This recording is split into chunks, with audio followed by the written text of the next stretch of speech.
Hello, everybody, and welcome back to Big League Breakdowns. In this video, we are going to be discussing the National League Wildcard third spot, as it is a tight race right now between the Atlanta Braves and the New York Mets, and maybe the Chicago Cubs, but not really. It is a Oh, two-team shut up. race. Include if you're gonna include anything, do the Diamondbacks. And Don't the bring the Diamondbacks. Cubs into Sorry. this. I'm sorry. It is myself, Tyler, and Will for this one as we dissect this, as we only have about 13 games left in the regular season for all these teams. And as we are recording right now on September 16th, the Mets and Braves are currently playing right now, but have not gone final, and they both hold a 81-68 record. They are tied, and it's just been such a close race. I mean, Will, the Mets have really climbed back into this because we thought they were dead for a long time. I'm not giving the Mets any credit. As a Phillies fan, I must plead the fifth. But um, I will say this: given past episodes we've said, I may not have given Lindor enough credit, even though I still don't think his numbers stand out. Um, just looking at some of the offensive numbers for the Mets, they really seem like a live by the home run ball type of team. Their pitching has been great. Yes. Its rotation has been really solid. Like 5 or 6 guys in the bullpen have ERAs under 3 since the All-Star break. But the offense is kind of like when you look at individual numbers in the second half, you get some home runs, especially from Vientos and Alonso, but not too many averages pop out as being efficient. Whereas Lindor's pushing 300 is tied for the team in home runs, I think, in that span or something. And so you got to give him credit. You got to give the Mets credit for fighting Braves. Should I don't know. I'm still torn on my stance on the Braves, Yeah. but injuries definitely obviously killed the season. I mean, you said weeks ago that the Mets Braves series that is coming up in just a week's time, that's going to decide the wild card, and it looks like that's when it's gonna come down to. And it's funny because you kind of look at the past couple weeks and you kind of hear stuff about what the media is saying if you haven't been following the games, and it's like the Mets have legitimately been one of the best teams in baseball in the past 30 games, but once they kind of got tied with the Braves, they haven't been able to pull away. I mean, they're 20-10 in their last 30, which is tied for the second best. But the Braves are 18-12 in that time span as well. So, where it feels like the Braves are kind of, they just haven't been themselves all year. They have not been right, and it feels like they've really struggled. But in this critical point of the season, they're still doing enough to hang on to that spot. I know for like a day or two or three they were out of the playoff picture, but it's going to come down to the very end. And as you said, I think that matchup between those two teams in a week is probably just solely going to decide the division. Mm-hmm. Yeah, well, division Or Phillies. sorry, wild card. Division is Phillies. Let's leave it at that.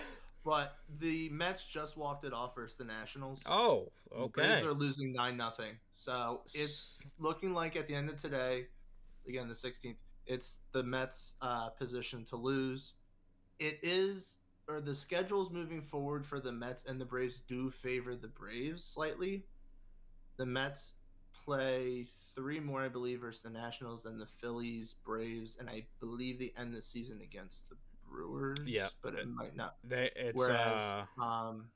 yeah, So you can. I was gonna say Washington for 3, but that counted today. 4 in Philly, 3 in Atlanta, and 3 in Milwaukee. And then real quickly for the Braves side, so they have their game, the wraparound series, which is still so weird to me right now against the Dodgers.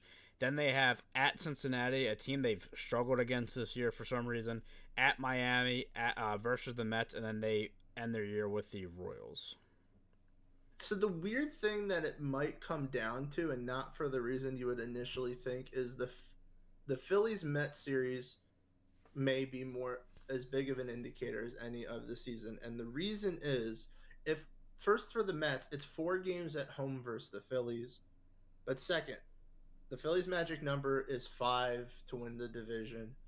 And in combination, the Phillies wins, Mets losses, and if the Phillies win a game versus the Mets, that's 2 numbers knocked off on the magic number. And the Phillies need, I believe it's 2 more wins to win this postseason series, which means if they win the season series, then that knocks another number off. So there's a lot of indicators that could quickly hit that number down. But if at any point during the series the Phillies clinch the division, they're going to go immediately into rest players mode, Yeah. and that's going to be changing the rotation to fit the postseason. That's going to be sitting Harper more, sitting Castellanos, Schwarber, and that could be a situation where the Mets could pounce on the Phillies, where it's a 4-game series. The Phillies may win one game, but maybe given the series that are currently happening, that could be what it takes for the Phillies to win the division, and then the Mets win the next three and then go into the Brave series potentially on a little bit of momentum or even up a game or two. So Yeah. a lot could come down to how quickly the Phillies clinch the division, especially if the Braves do have this easier stretch in these next two series, and the Mets potentially don't. At least after the National Series, it's harder on Yeah, paper. I mean, that's a good point. I actually really didn't even think about that. As like, all right, when do the Phillies? You'd imagine this week that they're gonna lock up the. I think they'll lock up the division sometime, maybe later this week, and yeah, you got to get ready for the postseason, and that is probably resting guys and altering the rotation, and that potentially makes the matchup easier for the Mets. Um, It can make it interesting even in their final series against the Brewers. I know the Brewers are potentially now fighting for the second yeah, seed over the Dodgers, but with their loss yesterday and the Dodgers win, it's back to a 2-game difference, I believe. yeah. I mean, If the Brewers are like, but the point is, it's the same situation that last series. It could be that there's three or two series against tough teams that those teams are in and they're not really going full force. And if the Mets can just take advantage of that, then arguably their schedule could end up a little easier than the Braves. right. And I guess the other question for the Phillies would be: are they really wanting to lock up the one seed if it's not already clinched for them or at that point in time? Um, but other than that, yeah, you're right, and it's going to be really interesting. We'll touch on the Braves, the Dodgers and the Brewers in a moment, but yeah, I mean, for the Braves, like I said, they have Cincinnati, who they've struggled against. They're 0-3 against them this year for whatever reason. Then they have Miami. They're 7-3 against them, and then the Mets and the Braves have gone 5-5 against each other for this year, and I can imagine another series like that for these two teams. It just seems like obviously late September, with everything on the line and how close these teams have already been. You could definitely see that. And on the Mets side, as we said, they just won against Washington, which puts them at 9-2 on the season against Washington. They've really owned them, and against a national team that obviously is not making the playoffs, but they've had good stretches, and they're not a bad team, in my opinion, by any means. Against the Phillies, who they're 3-6 against, and then Milwaukee, they're 0-3, but that was the first series of the year. We all remember the Rhys Hoskins situation with that. Um, I will say the one thing I do want to mention stat wise in the last 30 days with the Mets, and you alluded to it, they kind of live and die by the home run ball. They have for a while. But this past 30 game stretch, what I found really interesting is they're third in home runs, and they're third in home runs per nine given up, like third best. Like they're really limiting the amount of home runs they're giving up. They're capitalizing on home runs. They're ninth in OPS. Their pitching has been really good. Third in team ERA. So they're getting contributions from their pitching staff, which, yeah, I think for a lot of this, at least early in the season when, they were having some turmoil there. Senga goes down and he's out for an extended period of time, and you thought maybe the pitching would be a weak spot, but well, I mean, it's coming in clutch at the perfect time. You both of us were actually, I think, a little in favor of the Mets when the season started. The big Yes. factor was just simply that Kodai Senga at the time was only expected to miss a couple months, and that we thought may have been critical to the team. But now it's all these former number one starters on other teams in the past who are finding their form again, not necessarily at the same caliber of an ace, but Sean Manaea is pretty darn Yeah. close as he just keeps throwing 6+ innings each outing, and his ERA is ever so closely this late in the season, trying to get below 3 if possible. Um, Luis Severino, um, he's doing he's been as good as he's been since he was like top of the rotation Yeah. with the Yankees. In the last few years have been injury plagued, and his ERA has been garbage. Quintana has been sharp, healthy. David Peterson standing out. I mean, this It's is the just funny they're getting thing. contribution.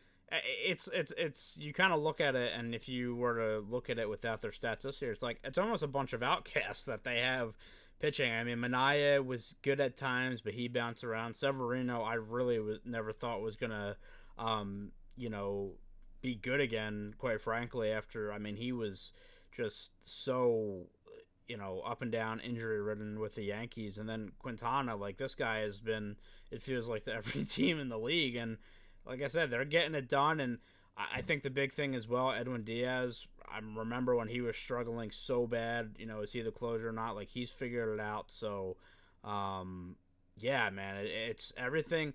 Everything is coming together for the Mets, and they're playing, some of the best baseball in September compared to every team in the league. And I don't know. I think, I mean, getting into predictions for who we think claims that last spot, I think the Mets get it, and I can't believe I'm saying that because I am like the biggest until the Braves prove me otherwise. They are an amazing team.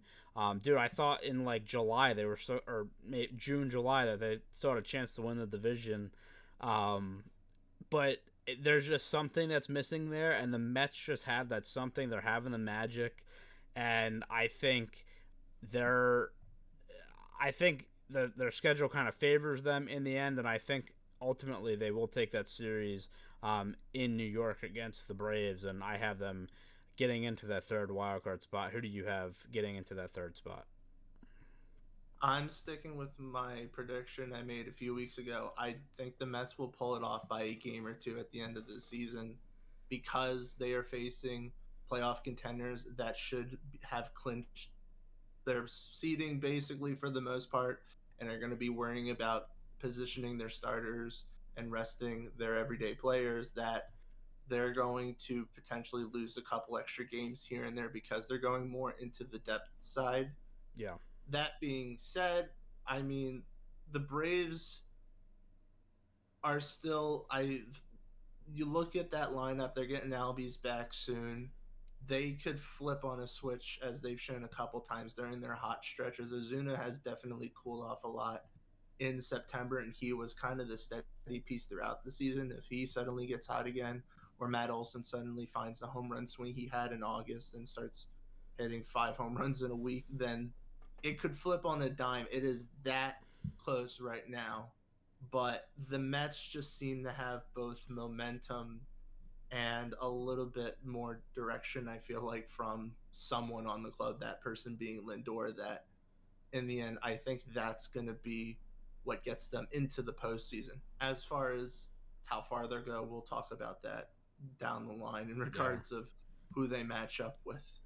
Yeah, and look, we know what the wild card teams in the NL have been able to do since the number 6 seed is lucky. That's what I'm saying, man. I don't know if you want to be the 1 seed in the bracket. So we'll actually touch on that. You don't want to be the 1 seed in baseball history. I wish I had done that research, like to have it right in front of me right now. But if you look back, and as far as I feel like you can go, the number 1 record in all of baseball almost never does well. Yeah. Now, John and I had a conversation the other day about, is the postseason all about luck, or is it a matter of a team being good or getting hot at the right time or whatever? And maybe that's a longer conversation / debate for another time. Yeah. But regardless of the stance on it, it's very unlucky to be the number 1 overall seed across MLB. Yeah, and look, it looks like the Phillies have that wrapped up, but again, there is a toss up for that 2nd seed, and again, we'll get to that in a second. I have 2 questions. Number 1, how do you feel about the Diamondbacks right now? Because they are not as safe as they were. They're going to get in, I do believe. But Oh, they're gonna get him. do you see them sliding to the 3 seed at any point? The third Is the wild card. reality I could see? Yes. Do Yeah, I think they will? No. And the main thing is because the Mets and Braves, I still feel like are bouncing around too much. yeah, Um, to overtake the Diamondbacks. That being said, I mean the game they had last night versus the Brewers is probably the best indication of the type of team the Diamondbacks have.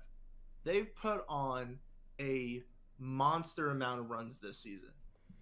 Their pitching, though, is like just as bad. They are the ultimate yeah. example of a team that is we are going to try to outslug our pitching mistakes. And it's worked, but I mean they are pushing it. An 11-10 win in 10 innings.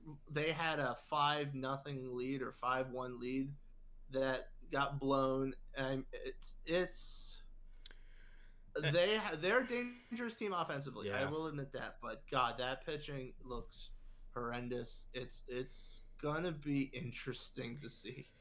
I think those teams are dangerous though because you know how finicky pitching can be in the postseason, and they have And they're experienced now. they have experience, they have names, and they did this a season ago. And if they can find it in pitching, they're going to be really scary because not only are they leading in a lot of offensive categories like throughout the season, but like I've checked, like every month they lead the league in like OPS and stuff like that. It's like consistent every month. Like they're just killing the ball. So if they can find it, they're going to be dangerous. But I agree. I think they stick in that second wild card spot.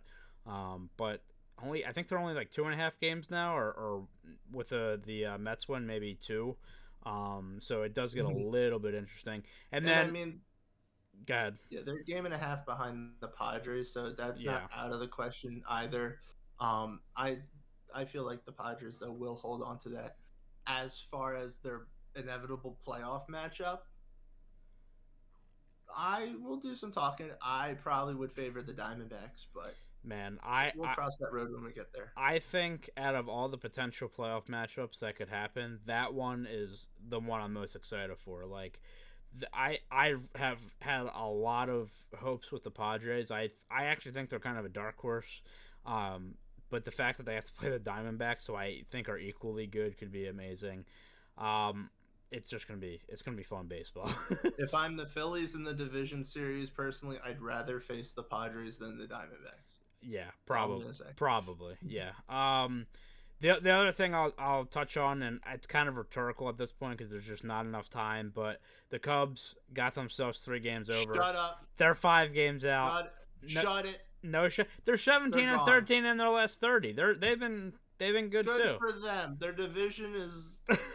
We always said it could flip on a dime. Who was in second and who was in last? It's the Brewers division. Cubs made too late of a run. That's it. Have a good day. Enjoy Cancun in October. They have Oakland, Washington, Philly, and Cincinnati. They'd have to probably go like almost undefeated, but it's possible. All right, so I'm kidding. I slug you. I just had to mention them because for a while the Cubs were talked about, and I think John had them winning the division. I did with 84 wins. The funny thing is, I might be wrong about them winning the division. I might be right with the record. That would be a weird feeling. All right, so let's touch on the Dodgers and Brewers right now, as the Dodgers are 2 games up on the Brewers for that second wild card spot. And again, depending on the results tonight, that may change. But this is an interesting case for the Dodgers. The Dodgers right now, I don't know if I've ever seen a pitching staff more injured, and I think we've been talking about that all year with them. Like, it's been incredible. They just got terrible news that Glasnow's out for the rest of the year, which, I mean, that hurts tremendously. Kershaw's supposed to be back. They said, like, late September, October originally. I don't know if he's still on track for that, but, I mean, the guys that they have out there right now, we talked about their rotation at the beginning of the year. They have, like, 5 or 6 guys that could be like, I mean, that 5th and 6th guy could be a third starter in any other rotation, and right now they're like obliterated, and the Brewers are just doing Brewers things, man. They continue to win. I mean, what are your thoughts on this? Because the Brewers have a legit chance to get that second seed in the NL.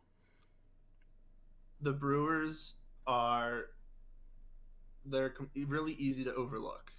There's not much when you look at the fine print.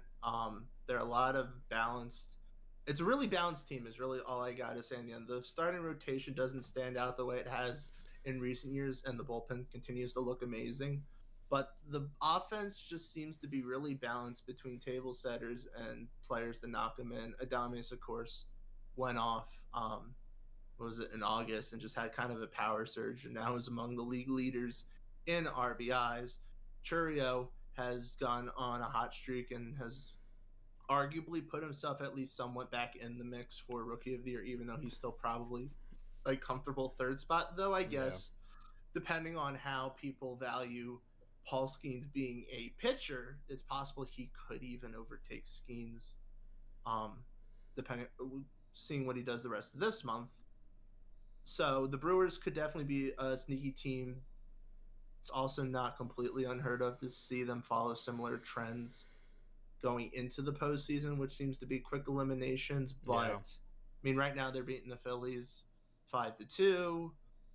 The Dodgers are about to wall up the Braves again, so it's gonna come down to the wire. But the Brewers are a team where I'd actually say if they don't get the bye, could be a sneaky team to watch out in the postseason instead of falling out in the wild card series. Now, very quickly, as for the Dodgers, they get no sympathy from me. you you I'm and John not both. gonna quite, but I'm so John's argument is that they have boatloads of money and they throw money at their problems, and if they have more problems, they should just be able to throw their money at it. My gripe is that they make bad choices.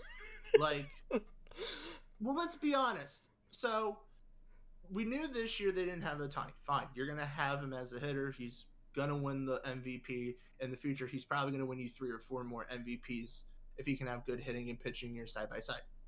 Yamamoto was always someone to me that was going to probably give you a really good season. There was always going to be question marks though when it came to the end of the season. He was injured for a while, which could slightly change how that affects the back end of the season, meaning that he might be fresher than he would have been otherwise, though you have lost him for an X period of time, and that's partially what put you in this situation as you've had to go into the depths of your starting pitching in the minors and beyond. Clayton Kershaw was always kind of a weird wild card and more of a nostalgia signing, which I get. That's fine. You had everyone else behind you, but in the sense of his postseason history and trying to be successful, it's not the smartest move. But you would hope that with everyone else around him, it would kind of not matter.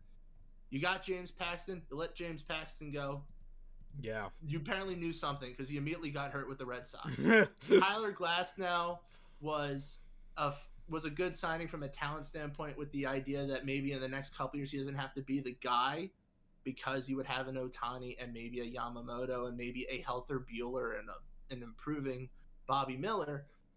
But from the immediate sense this year, you're still going off of the fact that he had never pitched like beyond 20 games really the entire like his career, except for maybe like his first couple years with the Pirates when he was floated back and forth between the bullpen and the rotation.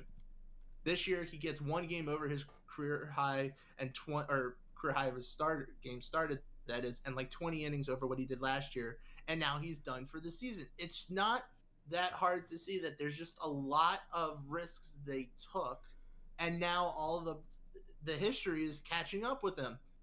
It's like I if you were wanting to have immediate postseason success this year, I feel like you would have made a bunch of better signings. But for the Dodgers, this seems more built on the future, which is fine. But you get no sympathy this year from me thinking that, all right, you had all these injuries. You could have predicted a lot of them happening or a lot of issues coming up. And it's just looking like you're going to get a lot of what you've gotten in the last couple of years with the Dodgers in the division series. And now maybe even the wild card series. Yeah. I mean, I do agree. And I'll ask this question. I mean, so I think there is an argument that you don't want to get that bye. Because that if as a 1 or 2 seed, because you have a few days off, the other teams are playing, they're getting ready, and the Dodgers have been, I mean, killed by that, right? Since the new format, I mean, they're 0-2 in their 2 playoff series where they've had the bye, and they got swept last year, and they got rocked last year, by the way, by the Diamondbacks. Um, and so it poses the question: all right, well, if you're the Dodgers, maybe you want the 3 seed, but they're like so beat up, and I don't know if anything changes anyway in that short period of time, but they're so beat up, like do you think it would be good for the Dodgers to have the bye or not? Because I mean, history shows it's not good for them, but maybe somebody gets healthy in that time period. I don't know, or at least he gets the guys some rest for a few days. I don't think it will matter in the end. I would probably lean slightly to it may better them to not have the bye, but it really just would come down to how they're performing right as the season's ending. If Yeah. they're hot or a couple pitchers are doing well, then good. That should be hopefully enough. But I can't even think of the word. It's late. My brain's Momentum. not working. Probably. Thank you. I was gonna say something else, but it wasn't that.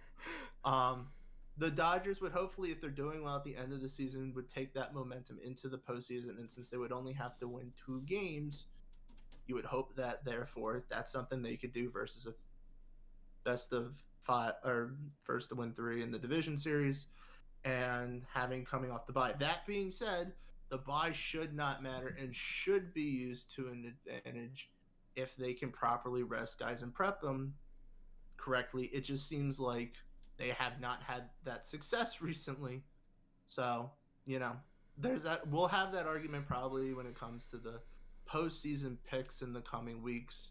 But Yeah. I mean, anyone that's going to say, and I know it's a common argument, anyone that says that the postseason or that the bye hurts the first 2 seeds, Astros won the World Series in 2022, the first year it happened. Yeah. Like, you are judging this based on an extremely small sample size. You got to let it play out more. And we'll see if this year changes, given that it looks like at least you're going to have the Phillies now in that situation, whether it be the first or second seed. And that's going to change things. And what the Orioles are going to be a wild card team this year instead of a division team, and see if that changes. You probably know the answer to this because you're a huge stats guy, but outside of Jack Flaherty, who they traded for in the middle of the season, who leads the Dodgers in innings pitched right now? Do you know that answer? Are you saying like based on what they've pitched like for the entire season of who's healthy? Like basically, that's what I'm getting to. So excluding Jack Flaherty, my guess would be Michael Grove. No, Gavin Stone, 140 innings pitched. All right, another. Tyler Glasnow, 134. After that, Paxton's not there anymore. Yamamoto has 78. Bueller has 65. Landon Knack, who has been pitching recently, 56. Bobby Miller, who is horrible this year, 54. That postseason carried over big time. Again, you look at the rotation they had to start the year, and you're seeing Gavin Stone, and no disrespect to him, but you look at the other names in that rotation, and he's leading in innings pitched right now. It's just how bad they've been injured this season in that starting rotation has been really brutal for them, and they have to hope Kershaw gets back, and we kind of have the stigma of what Kershaw is in the playoffs as well, so I don't know, man. Thank God for them that they traded for Jack Flaherty, just to have a body in there that can try to get stuff done. But do you believe the talk that Shohei could potentially pitch at some point in the postseason? I think it's more though if they're to get to like the World Series, obviously, than the first couple rounds. But since they are so depleted, will they try to ask him to be Superman? I don't buy it. Now, is it out of the question? No, but I don't buy it because, you made an investment on this guy for years and years and years, and obviously what he can do. You don't want to take a risk on this guy. I don't know if they get to the World Series and it's like Game 7 for whatever reason, then maybe. If Just nobody else is imagine that the available. Dodgers do get to the World Series and it's like, all right, Shohei Ohtani needs to close it out, and it's just like a World Baseball Classic moment redone as he's closing out the game. And if they do it, the Dodgers win. I mean, if the that Dodgers do win a World Series with Ohtani, I can just picture that happening. Whatever the situation is, Ohtani's the one on the mound closing it out. that would be so fitting. I will say, schedule wise, the Dodgers are heavily favored with the teams they're playing in the last 2 weeks to get that 2 seed. They have Colorado twice. They have Miami. Um, and on the Brewers side, they have Philly, Arizona, the battling Bucks, the Pittsburgh Pirates, and the Mets. So I do think the Dodgers probably get that second seed. But yeah, man, I do legitimately think for the Brewers, it's probably in their best interest to have the third seed and not have that bye. But we will see with that. The last thing I do want to talk about, and I'll throw this in with the NL because it's an NL team, but I was looking because we've been talking, or the media's been talking for a while about like, is there a team that's going to get to 100 wins this year, this and that, and I was looking. The Phils would have to go 10-3 for there to be a 10-3 team, I a thought 100 win. about this too. Yeah. This hasn't happened since 2014 that we haven't had a 100 win team. The only other team that could possibly do it is the Dodgers. They'd have to go 12-1 though. So my For the question, Phillies, it's realistic. it is realistic. Now they didn't get off to a great start tonight by losing to the Brewers, but I mean, I guess my question to you in this case is, has the league just been really bad and mediocre this year, or have like the, if you were to have power rankings, like the teams between like 17 and 28 gotten better to where they've closed the gap with the top? Because it's weird that everybody's kind of hovering around like this 87, 86 wins right now. I don't think it's bad. I don't think you can look like 10, 20 years ago in the mid 2000s or even close to 2010. Like having these astronomically high records for a lot of teams was not unheard of. There was still very much a thing of you could win your division with about 85 games, or 90 was kind of the safe bet of you hit 90 you can win a division. Yeah. And nowadays you have to go above 95 to maybe get the division. 100, even the 100 recently, you've had two 100 game winners in the same division. So I don't think it's bad. I think injuries definitely helped fill the gap a little bit. I do think it's possible to say that the wild card race has helped it too. I mean, Yeah. there's, so being that there are three wild card teams, there's more teams that are competitive. The original argument when this was proposed was that it would prevent teams from being aggressive with spending or something, just because they would not think they needed to give up as much to truly qualify. So it might create less interesting action transaction wise for the deadline or whatever. And that's definitely not been the case over these last couple of years. So I think it's just a matter of right now, you're not getting obviously as many teams tanking, and that's maybe Yeah. got something to do. Maybe the draft did help to that an extent, and maybe it's just a matter of there's really only about a handful of teams that are truly in that really bad section, and then the White Sox, of course, are in the category all the road. Yep. But there were a lot more bubble teams before, and then once the wild cards were added, um, they could kind of be like, you know, we can throw in a little extra money to compete with some of the other guys. And also, this is probably just an example of how young talent is quickly filling in for other teams. I mean, you have the Padres basically being led right now with Jackson Merrill, which is saying a whole lot. Yeah. You have the Diamondbacks behind Ketel Marte and Corbin Carroll. You have the Orioles that took a huge jump last year, and while they've surely taken a step back this year, they're still one of the best in the American League without a doubt. So, Yep. injuries are probably the short answer, but I think it's just a matter of finally, everyone's trying a little harder, Yeah, and it's paying off. I mean, I think you're right because like you have your teams like the this year, for example, the Reds, the Giants, the Pirates, the Nationals. Like they're obviously gonna end up. A couple of them are going to end up under 500, maybe all of them, but it's not like what we've seen before. And then in the AL side, like the A's are probably going to finish with close to or over 70 wins. The We called range, that they might finish better than the Angels. and right now it's looking pretty good. Rangers are above 70, Jays are above 70, and then of course the White Sox, as you said, in a category of their own. But it just feels like there is, to me, more competitiveness, I guess, and I don't know if again that's because these teams at the bottom are getting better, if it's the injuries and maybe some mediocre play from the top teams at times, but just an interesting question because again, I mean the Phillies would have to, I think, now go what 10-2 now in their last. They still have a couple innings left in their game, but it's not looking good. They would have to go 10-2 if they lose tonight.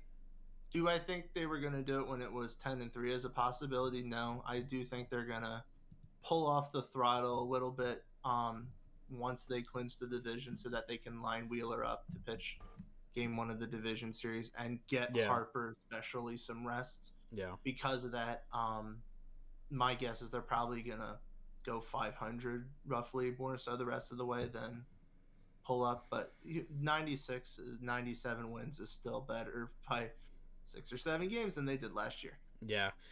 Just like, again, a curious stat that I wanted to mention. But that is going to wrap it up for our National League discussion. We will have a American League discussion coming up probably a day after you see this video, so look out for that.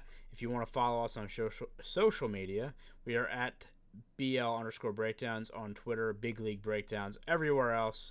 Make sure to subscribe to the channel if you enjoy the content. Give us a like, all that good stuff. And that is all for us. We will see you next time.